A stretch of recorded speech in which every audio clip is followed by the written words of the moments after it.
Hi everyone, and welcome to another lightning talk from Nolte. My name is Dulce Hernandez, and I work as a web engineer. Today's topic is about Gatsby with WordPress as a headless CMS. Here are the topics that I will cover during this time. I will start explaining some basic concepts, and at the end, I will show you a demo. So let's start with the definition of a headless CMS. Is a backend content management system that doesn't have a front-end solution. Makes content accessible by a RESTful API to display in any device. We can access the content through API endpoints and deliver the information in different channels. Also, we have to be clear the differences between a static site versus a dynamic site. A static site consists of a set of pre-built files, for example, HTML, JavaScript, and CSS files. Dynamic sites, on the other hand, are generated in the server with each incoming request. So what is an static site generator? Well, it's going to take all these source files and generate an entirely static website. What do you have to take into account before using a static site generator? Well, your project requirements, the size, complexity, time, your end users, the skills from your team developers, the hosting and deployment factors. And also, you have to take into account that an static site is extremely fast because all the web server needs to do is to return a file. Some examples of static site generators are Gatsby, Jekyll, Hugo, Next.js, and Nux.js.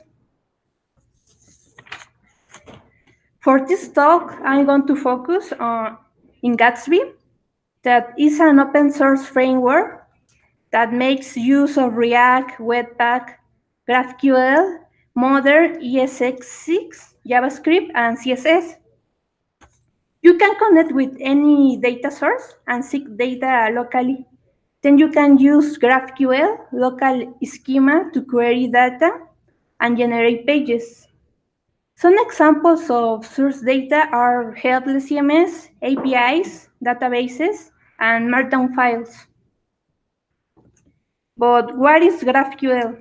Well, GraphQL is an open source query language created by Facebook. It specifies to the API how to present data and which files are needed for its user interface. So it's very precise in the data request. Gatsby is very extensible and flexible thanks to their plugins. You can take a look on its website and check all the available plugins for different functionalities, like adding Google Analytics, support for SVG images, and lazy loading. In case you don't find something you want, you can create your custom plugin. Also, there are starters that already have a configuration and features depending on the type of the website. Some examples could be blogs, landing pages, and portfolios. This is where it looks a Gatsby project. You have React components for the front end and configuration files. Gatsby config is for the plugin settings, and Gatsby node is for the core build.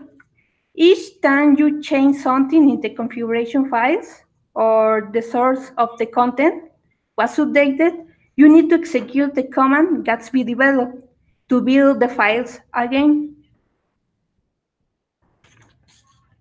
There's a plugin that we could use to work with the Headless WordPress. Most of the plugins are really well documented. You can find the steps to install it and make the configurations. For this case, we are going to use Gatsby Source WordPress. And also we will be working with the WordPress API. Here you can see some available endpoints to access the posts, pages, tags, users, and so on. And this is an example from a query through GraphQL. We are retrieving a WordPress page, and here we only get the title and the content. Here's a short demo. So we have a sample page in WordPress, as you can see, some paragraphs. And if we visit the site, we are going to see that there's no front end. It's a blank page because it's a headless WordPress.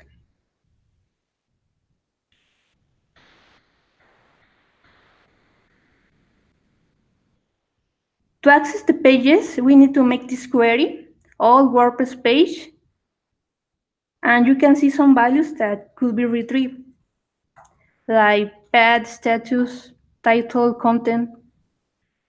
On the left, we have an explorer with the data that we can query from GraphQL and all the available options. And this is the site rendered in Gatsby. It's the same page that we have in WordPress, but in Gatsby.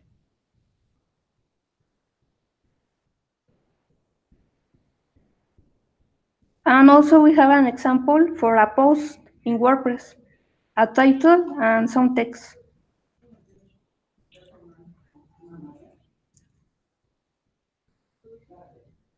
And the query in GraphQL will be different.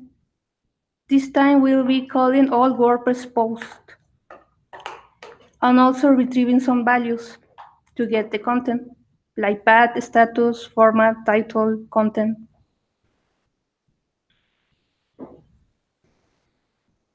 And the render in Gatsby.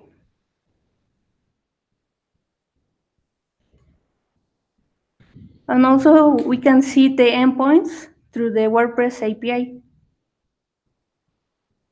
So you can see the difference, all the information that is retrieved here and in GraphQL.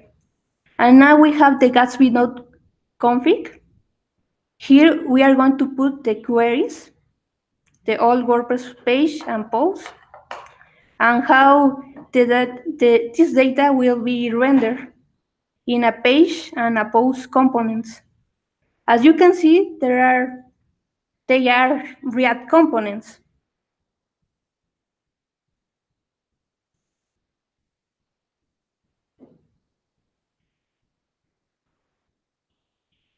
For this case in the layout, I retrieving the name of the site from the old WordPress site metadata where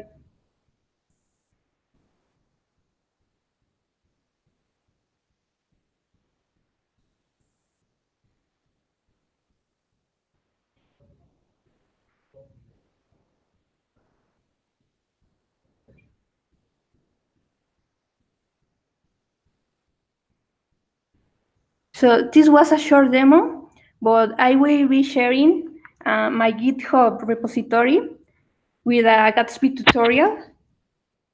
So if you don't are very clear which are the steps, here I will be explaining how to install Gatsby, WordPress plugin, and the changes that you need to do in the configuration files.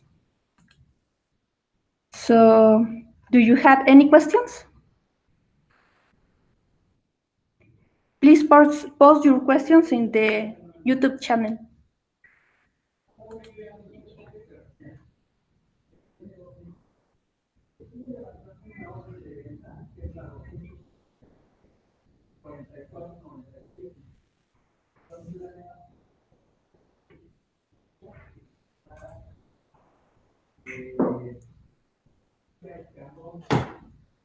So we have a question that is from Gerardo.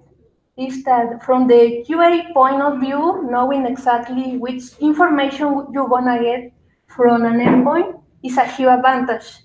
How easy is to manipulate data using Gatsby? Well, it's going to depend on the source of your data. In the example, I explained the WordPress as a headless CMS. So if you going to change the data, you need to go to the content editor and change the title, paragraph, whatever you want. Also, if you use Markdown files, well, you change the data. Also, what I mean is very easy to change this data, but you have to consider that for each change, you have to run the command Gatsby develop. From the development point of view, this is easy. You execute this command on your local. But what happens if you have a development environment or a production environment?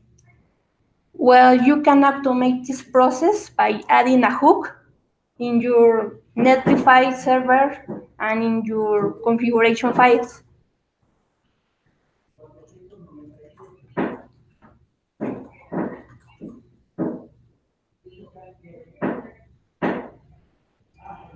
We have another question from Oscar. Is Gatsby suited for any specific kind of websites? As I mentioned earlier, it's focused on static web pages. So you have to be clear that it's a simple website that you don't need to make a lot of requests to the server or generate dynamic content. So if you want to have a landing page, a portfolio, a blog, so Gatsby is very useful. Another question from Wayne. What sort of basic training should I have to start using Gatsby? Well, also depends on your skills. From a developer, for example, if you don't have any knowledge of React or JavaScript, it will be some kind of difficult, but it will be only in the beginning. After you have some basic knowledge of JavaScript and React, you could start working very fast with Gatsby.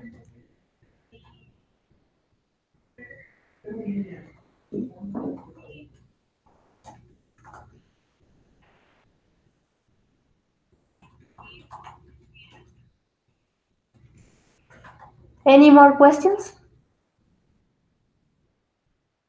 What's your favorite thing about working with Gatsby?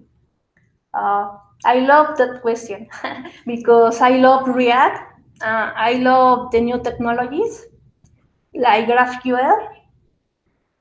So I think those are the main reasons that Gatsby sounds like a good tool for me.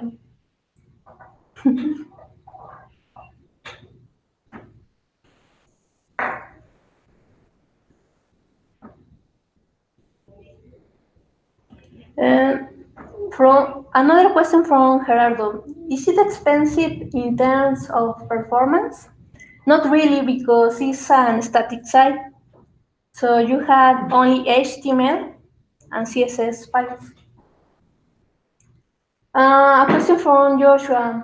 Are there any advantages, disadvantages when choosing between static web hosting options? Well, mm, one of the main advantages of Gatsby is being to generate a static site.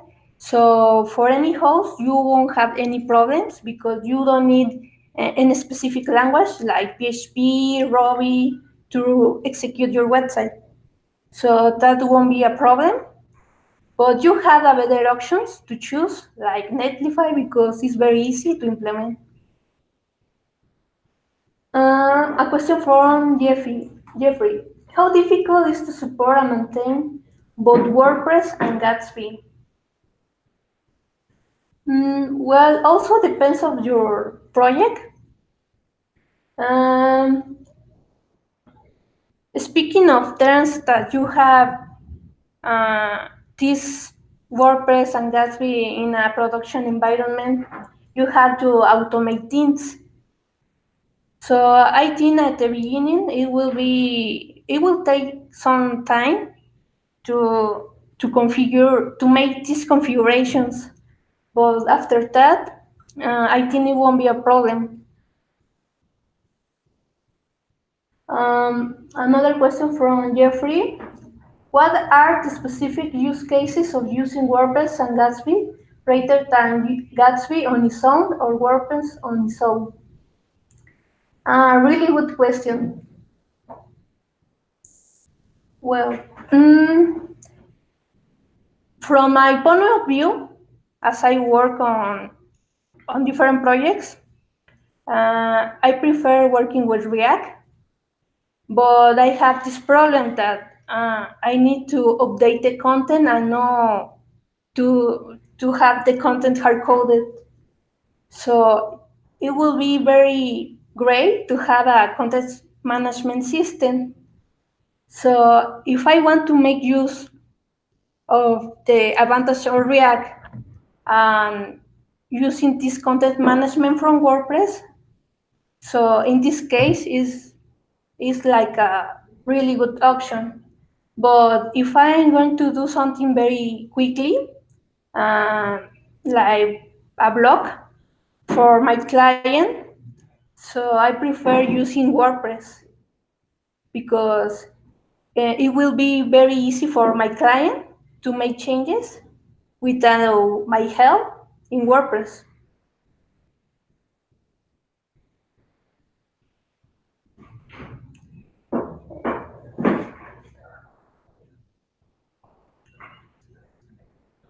Okay. So if there are any more questions, I want to say thank you and see you in the next Lightning Talk.